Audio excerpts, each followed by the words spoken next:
What's going on, everybody? Welcome back to the channel. And today's video, we diving into my impressions, kind of giving my feedback overall after playing some adventures into the Forgotten Realms over the weekend, and kind of tweaking and kind of finding some new deck ideas based on the new cards we've got. If you like the video, hit that like button. It definitely helps out a lot. If you're new here, want to post new videos on the channel, hit that subscribe button. But with that being said, let's just dive in the video and let's just talk about it. Just wanted to give a special shout out to the channel members that you see your names here. These are the people who support the channel by either clicking the join button that's down below right next to the subscribe button if you want to get your name here on this list, or you can click the link in the description. I do appreciate it as it does help support the channel. Now on with your video. So you may be wondering to yourself, like, why am I looking in such a scuffed kind of way today? Actually, if you haven't known from some of my posts I have posted on the channel, I am actually in the process of moving. So right now at this current time as of recording, I actually don't have any of my lighting set up, so I'm just kind of going off of the lighting in my room and the screens that I have in front of me. So unfortunately, that's why the lighting kind of looks a little scuffed. As you probably can see in the background as well, I do have a boom box. So within the next week or so, I should be in my new place and hopefully set up to hopefully start recording videos there. So for the time being, you may see some scuffed videos pop up on the channel from now until then. But with that being said, as we kind of dive into Forgotten Realms and kind of get an idea of what the various mechanics that are going on in the sets, there's a couple of things that kind of popped up into kind of just like my ideas of kind of where I feel like the set, works and maybe where it doesn't work. So let's just talk about what kind of works. So I do think right now, from the times I've played Limited and, this particular set, it is definitely a very interesting set. There's a lot of very powerful things you can go ahead and draft or get in your sealed events. I also do like they brought back sealed for the release of this set, which is definitely very good. I do find sealed to be kind of like a fun alternate way to also play limited Magic for the set as a whole. And I only played one match of sealed, one sealed event, but I've actually done a second draft since the recording of this video. And from my 2 times that we're drafting, the set is pretty impressive in the different directions you can kind of go. I do think that it's not as limited as say something like Strixhaven, where I do feel like if you kind of sometimes went outside of like the particular colors that were matching with the different classes of that particular set, I do feel like drafting the set as a whole is definitely a lot better. I do like the high impact cards you can get out of packs, whether they're in the rare or mythic slots or even the uncommon slots. I do think there's a lot of unique legendary creatures you can draft there that can definitely help out your limited draft as a whole. I do think I think the Painter, the red black Rakdos Painter, the 2-mana Painter, it's definitely a very interesting card, with the combination of using treasures to get like +1/+1 counters. There's some very unique things that you can definitely find, definitely some interesting lines you can go and draft to kind of create some interesting decks that overall can be very explosive even for being very limited in what kind of like cards you are able to play with based on how you draft. Other than that, talking about like the constructed play, I do think with the release of the set, having that 2022 standard is definitely a breath of fresh air, especially for those who may be sick of getting Bonecrusher Giant or playing, the same, 4 or 5 different decks that have kind of been dominating the meta since, I would probably say roughly around call time for the most part. I think right around call time is when Mono White kind of had a resurgence with like the more aggro version, but I do think the life gain version has been around pretty much since rotation last year. But other than that, I mean, this like new meta as a whole, I would say is still kind of developing but I do think there are a couple decks that have kind of popped up as being some of the better ones. I think, a mono green. There's also a Prismari deck with the dragons. Of course, I do think that got actually a boost with the addition of the new Mythic Dragon from, Forgotten Realms, the blue one that has ward of 4 if it's untapped, and every time you attack you get to draw a card, and if you don't have 3 cards you draw up to 3 cards, which I do feel like is a breath of fresh air for that deck, which definitely makes it very competitive. And I do think that's a deck, as well as the mono green deck, that could be a deck that really dominates the format when rotation happens. And I think the third deck that is actually pretty interesting that is kind of like snuck in is kind of that mono white or possibly even Orzhov style Angels deck that uses the land that's from Kaldheim to make it a creature, because it technically has changeling and therefore counts as any creature type. Put the token on it, and give it pretty much the token that you can't win, or you can't win, or your opponent can't win, and you can't lose the game kind of thing, and just pretty much lock out your opponent from ever winning the game.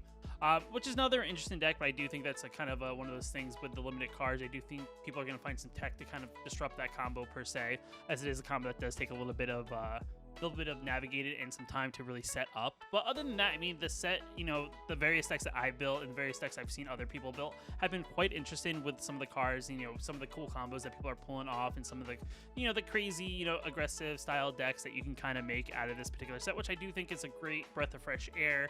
I do kind of want to go and revisit some of the older sets and kind of see if there's any, decks you can put together with some of the older sets now that rotation has kind of happened. I do think a lot of people are kind of more on the newer cards and haven't really experimented a lot with, like, say, the cards from Zendikar Rise and Call Time and Strixhaven without the, the inclusion of Theros and whatnot. But other than that, I mean, for the most part, I would say it's pretty positive the way, the set has really fallen into place, kind of where Standard kind of currently is. I don't think it's really disrupted too much in the way of the normal Standard if you're still playing normal Standard up until September. I do think, the decks that are up there are going to be up there pretty much for the foreseeable future, as I don't think there was as many powerful cards that really replaced any of those cards from Theros and or Throne of Eldraine. So it is one of those things in practical, competitive Magic that still exists in at least until September. Nothing's really changed there, but I do think there's some greener pastures on the horizon. Now, as for some of the negatives, I guess, about this set that I do think will pop up, with any set, there's always positives and there are always some negatives. I'm not really, hating on the set as a whole, but there are some things that could frustrate players, I do think, down the road. Some of the interactions with, like, the venturing into a dungeon, I do feel like, as much as it's a cool mechanic, I do feel like, making a player have to now sit there and figure out what situation, what dungeon they need to go into, kind of clunks and slows down the game a little bit, which is kind of an unfortunate thing, but I do think it's just because it's also probably new. But it is kind of one of those things that when you make players have to do some other things that kind of do some other effect, it kind of slows down the game as a whole, if it's not something that's actually part of the board state at the current moment. And like I said, we'll kind of see how the venture mechanic, is it just more of a gimmick right now, and is it something that's people are kind of going to burn out of as they play more and more of it? Time will only tell there. But I do enjoy that, it does offer some player choice and kind of get some benefits for the addition of adventures when it comes to the whole. The other thing too, with the dice rolling, I do think that could get pretty crazy. I mean, I played an Izzet deck that, you just get more and more rolls. I could only imagine the nightmare if you're playing physical Magic and having to play, if you play Izzet rolls or whatever, where you get the additional dice rolls, but depending, how many of those things you have on the battlefield, and all of a sudden you're running like 8, 9 different D20s and you're rolling them across the table. So I do think that's something that's gonna be kind of disruptive. I mean, it's easy in Arena just because everything's digital. You can just, show the dice rolls that you get and just show some crazy animation. They roll in a whole bunch of them. But I do think, like I said, in physical Magic and practicality there, I do think that could be something that could be very, very cumbersome in the future, depending on how popular that deck is, whether it's something that could be competitive. Though it also is a very RNG-based deck, depending on hopefully everything draws right and, you draw well enough that you can get additional rolls in that sense. And I guess the final thing to really say, I do think why some people may find the set to overall be, not as impactful as, say, maybe some other sets, is I do think they have dialed down the powerful cards overall as a whole. Nothing really in this set stands out as being like the card that, is like the next like standard breaker kind of thing. I do think, since they saw the power that they increased the game with in Theros and Throne, I think they have tamed back everything as a whole.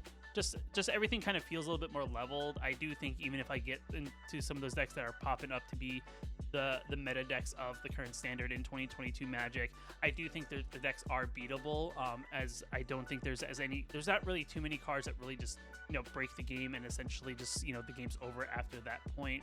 A lot of the decks are beatable. Like I said, the Angel deck that takes a lot of pieces to set up. If you hit the deck hard enough, quick enough, you can win that way. If you disrupt their combo, the deck's beatable. The Prismari deck, you can still get them pretty well. If you get them on defensive, it's more of a reactive deck. If they have to be reactive defensively, I don't see that deck being as powerful, just because it is a deck that thrives on being the aggressor to get the treasure counters, to then kind of keep on ramping up, to then be able to cast their counter spells, the disruption spells, and things like that. And then the mono green deck, just like any deck, mono green's great. It's big stompy creatures, but yet again, if you can get the beat on it, get much wider than it, just kind of stop them from really get their their tempo going with playing a lot of their big creatures in the early game. I mean, you can disrupt that whole thing, and then they kind of fall behind, because a lot of that is really based around the new Ranger classing and the +1/+1 counters going and things like that. So overall, I mean, I do think we're a little bit in this area of Magic. Just even, I mean, I can't really say, we do have a true meta. I mean, I guess we'll have to wait until September until we get Innistrad introduced, and when we go back to the normal rotation where we have the 4 sets going into, you know, September and whatnot, and kind of really seeing where things kind of go. Like, what are we going to get from Innistrad that's really going to just, you know, maybe disrupt what's currently going on in the current meta, or, you know, are we going to get some decks that are going to really be an overall game changer, or cards that will be a game changer? I mean, Prismari is going to be good. Mono green is going to be good, just to reiterate, and I do think that mono white deck or Orzhov, maybe Angel Clerics type of thing could be also very good. But with that being said, guys, if you like the video, let me know in the comments below. Maybe if there's anything that you may or may not like about the set as a whole. If you're new here, when I'll post new videos on the channel, hit that subscribe button, and I'll see you in the next Magic the Gathering video.